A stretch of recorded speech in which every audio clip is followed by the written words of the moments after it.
If this story touched your heart, tell us in the comments.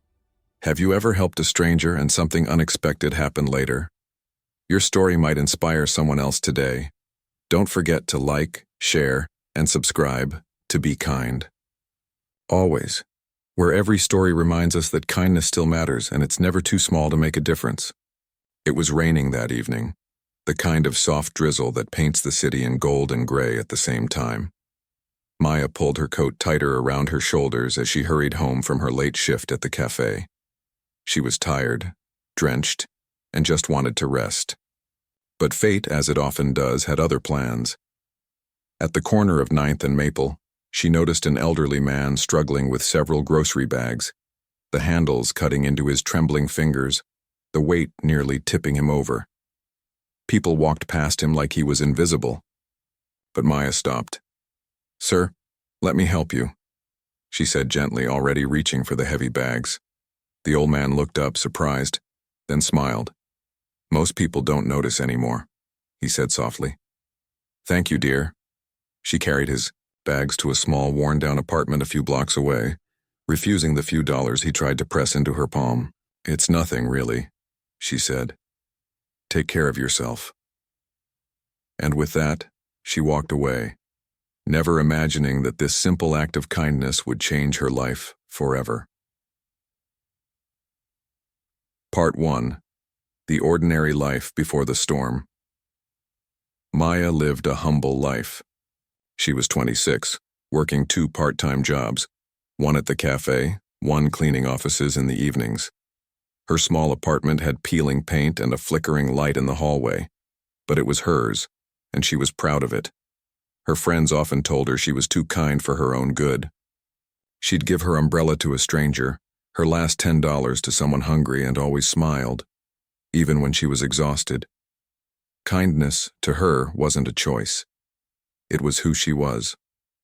That night, after helping the old man, she made herself some instant noodles, smiled at the memory of his gratitude, and went to bed, unaware that someone somewhere was already asking about the girl who carried the bags.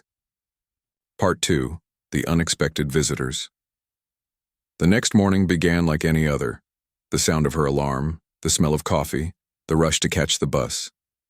Until a loud knock shook her door. Maya froze. It wasn't just one knock. It was steady, firm, and deliberate. She peeked through the peephole, and her heart nearly stopped. 4 men in black suits stood outside, tall, serious, with earpieces and dark glasses, like something out of a movie. Her first thought, debt collectors, police. Did something happen at work? She hesitated, but one of them spoke through the door. "Miss Maya, we mean no harm. We were sent by Mr. Ellington. He'd like to see you." "Mr. who?" she asked, still gripping the doorknob. "Mr. Henry Ellington. You helped him yesterday." Maya blinked. The old man, the one with the groceries? Part 3. The Revelation Within. An hour, Maya was seated in the back of a black SUV, her mind spinning. When the car pulled up in front of a mansion that looked like it belonged in a movie, she thought she must be dreaming. The guard at the gate greeted the men with a nod. Inside, the house was like a palace. Marble floors, chandeliers, portraits, and a scent of jasmine and old books. Then she saw him, the same old man sitting in a grand chair, but this time dressed in a crisp suit. He smiled warmly.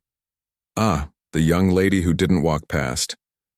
Sir, I didn't know you were Henry Ellington," he said kindly. "Founder of Ellington Enterprises." Maya gasped. She'd heard the name before. A billionaire philanthropist, often called the man who built empires. He continued softly.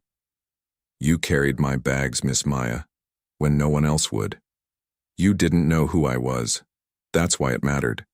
Part 4. The Offer That Changed Everything. Mr. Ellington gestured for her to sit. "Tell me, Maya, what do you do?" "I work at a cafe," she replied nervously. "And sometimes I clean offices at night." He nodded thoughtfully. "You remind me of someone I once knew. My wife. She believed small kindnesses could change the world." He leaned forward, eyes kind yet piercing. I want to offer you something, not charity, a chance. I run a foundation that helps young people who put kindness before comfort. We need someone with your heart. Maya's eyes widened. Me? But I don't have a degree or... You have compassion, he interrupted, and that's rarer than any diploma. He smiled gently. Would you come work for us? Part 5. The Challenge of Kindness. Working for the Ellington Foundation wasn't easy. Maya found herself surrounded by professionals with expensive suits and sharper words. Many doubted her, whispering that she was just some lucky girl the boss liked. At first, she struggled, feeling small, out of place, and overwhelmed by the world of high donors, charity galas, and corporate meetings. But Mr. Ellington stood by her side. Remember why you're here, he'd tell her. Kindness isn't weakness, it's leadership. Slowly, Maya began to shine. She proposed new outreach programs for struggling single mothers, started food drives, and personally visited orphanages. Her warmth inspired others. Even the toughest executives softened around her. But not everyone liked her success. One senior manager, Vivian, mocked her behind closed doors. She's a waitress pretending to be a philanthropist, she'd sneer. One day Maya overheard her. The words stung like fire. She almost quit, until Mr. Ellington found her sitting alone on the steps. Part 6. The Heart of the Message. He sat beside her quietly for a moment before speaking. You can't control how others treat you, he said, but you can control how much kindness you give, even when it's not returned. Maya smiled weakly. Sometimes it feels like kindness doesn't matter. Oh, but it does, he said softly.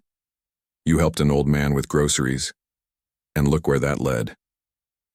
That night, Maya decided she wouldn't quit. She worked harder, led bigger initiatives, and slowly turned even her critics into believers. Vivian, the same woman who mocked her, later asked for her help with a project, and Maya said yes with a smile. Part 7. Full Circle. The Farewell and the Gift. A year later, Mr. Ellington's health began to fail. He grew weaker, but still came to the office to see the work Maya had done. One afternoon, he called her to his bedside. Maya, he whispered, do you remember what you told me the day you carried my bags?